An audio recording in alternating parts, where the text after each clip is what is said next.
गांधारी का श्राप।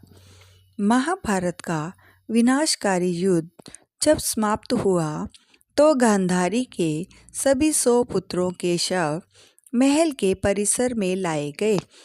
जब महल के परिसर में 100 पुत्रों को एक पंक्ति में सफ़ेद वस्त्र में लिपटा देखा तो गांधारी को भारी दुख हुआ। वो वहीं विलाप करने लगी। इसी बीच वहाँ पर श्री कृष्ण आ गए।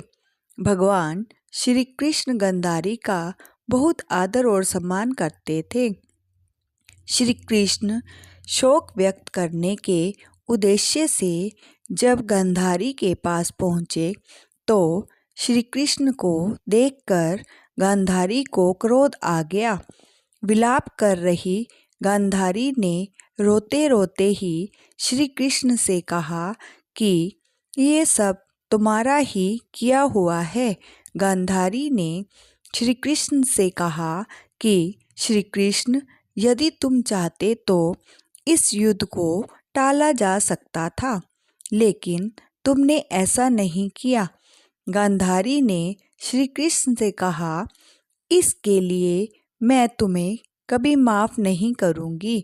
श्री कृष्ण दोनों हाथों को जोड़कर गांधारी की सभी बातों को धैर्यपूर्वक सुनते रहे।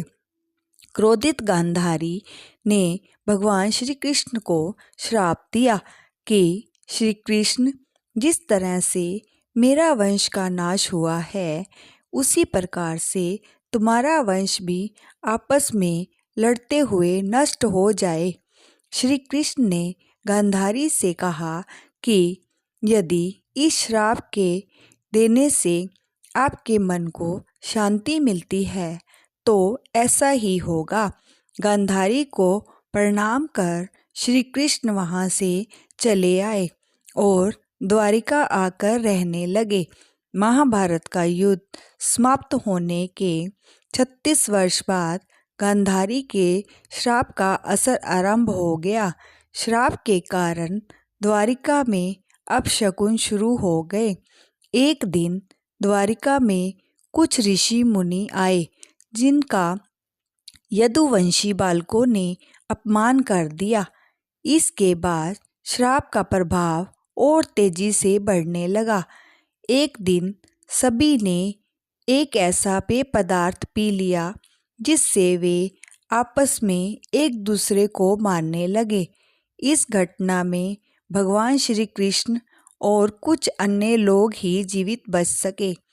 एक अन्य कथा के अनुसार एक ग्रह युद्ध में सभी प्रमुखों की मृत्यु हो गई। इसके बाद भगवान श्री कृष्ण ने द्वारिका छोड़ दी। भगवान श्री कृष्ण समझ गए कि श्राप को पूरा करने का समय आ गया है और एक शिकारी का तीर लगने के बाद भगवान श्री कृष्ण ने अपनी देह त्याग दी। इसके बाद द्वारिका भी सागर में डूब गई।